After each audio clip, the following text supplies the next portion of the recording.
I don't know about you, Stella, but I just, when you press that button and see it happen, it's like, wow.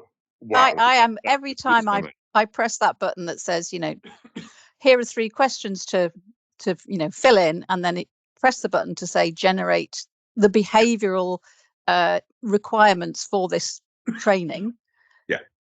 I'm just amazed every time. I think it's fantastic. And, if anybody's listening in, then, please talk to us, have a look.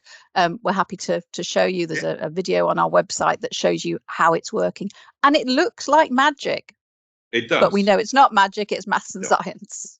Well, it's been a lot of hard work, because behind the scenes, people, rather than just prompting and I was asking or having a dialogue with ChatGPT, which you can do on your own, what we've done is in a sense, we've built a super prompter, which you don't see, but it's building all the pedagogy into the prompting, so you don't have to do it. So on action, and so I think what's wondrous about the approach we've taken is we've taken all the good stuff on transfer and action. In other words, if you really want people to actually be able to do things in the real world, you have to pay really close attention and focus and attention onto the word transfer and action. So our questions and scenarios, for example, that we're building into this are all action orientated. You're making people think and do things. And the questions are not, is the capital of Scotland Edinburgh, Glasgow, or Aberdeen? No, it's, in this situation, what would you do next? All that good action orientated transfer, a performance focused stuff.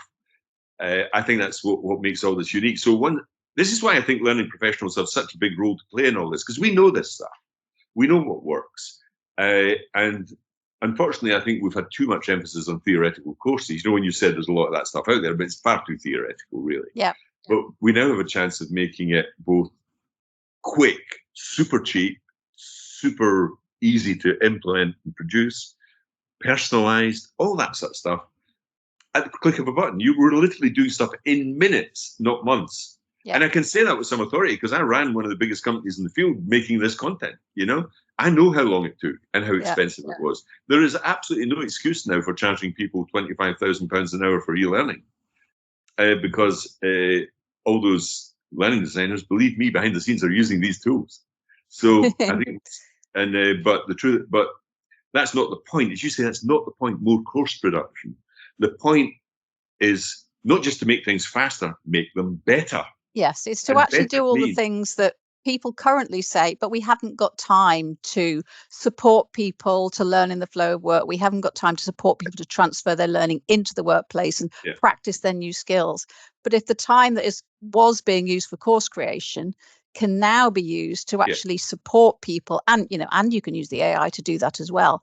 But I think people are human. They still like human contact. I think that's still a valuable asset. So you can now, as an L&D person, as a designer, you can now focus on the bits that make the difference, as opposed to the creating the course piece. And I think that's what's, for me, is really important.